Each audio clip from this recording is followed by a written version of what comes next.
মসজিদ মাদ্রাসাকে অত্যন্ত পছন্দ করেন। আমাদের আজকের এই অনুষ্ঠানে প্রধান অতিথি জনাব মোহাম্মদ জাহাঙ্গীর হোসেন স্যার, উপজেলা নির্বাহী কর্মকর্তা। তিনি ইতিমধ্যে রওনা হয়েছেন বরিশাল থেকে। তিনি আজকে বরিশাল ডিসি অফিসে মিটিং ছিল, তার হাজারো ব্যস্ততার পরে ডিসি সাহেবের থেকে অনুমতি নিয়ে তিনি অলরেডি ফেরি পার হয়েছেন, তিনিও আসতেছেন। আজকের অনুষ্ঠানে বিশেষ অতিথি অফিসার ইনচার্জ হিজলা থানা জনাব আবুল কালাম আজাদ, তিনি ইতিমধ্যে রওনা হয়েছেন, তিনিও আজকে আমাদের এই অনুষ্ঠানে বিশেষ অতিথি হিসাবে উপস্থিত থাকবেন। আমাদের এই হুফাজুল কোরআন ফাউন্ডেশনের পক্ষ থেকে তাদেরকেও আন্তরিক অভিনন্দন ও শুভেচ্ছা। তারাও চিরকৃতজ্ঞ হবেন যে এরকম একটি মহতি অনুষ্ঠানে তারা অতিথি হতে পেরেছেন।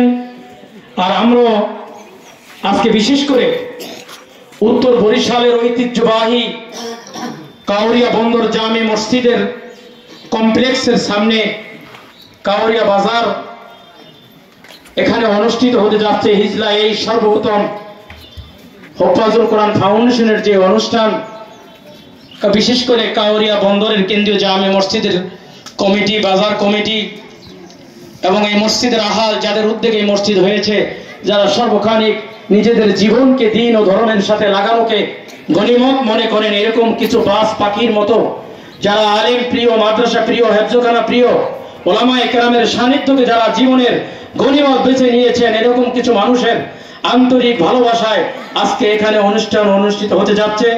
এই জন্য আমরা হুফাজুল কোরআন ফাউন্ডেশনের পক্ষ থেকে কাউরিয়া বন্দর জামে মসজিদের কর্তৃপক্ষ, কাউরিয়া বন্দর বাসী, ব্যবসায়ী, সকল দোকানদার, সকল ভাইকে এই হুফাজুল কোরআন ফাউন্ডেশনের পক্ষ থেকে আন্তরিক অভিনন্দন ও শুভেচ্ছা।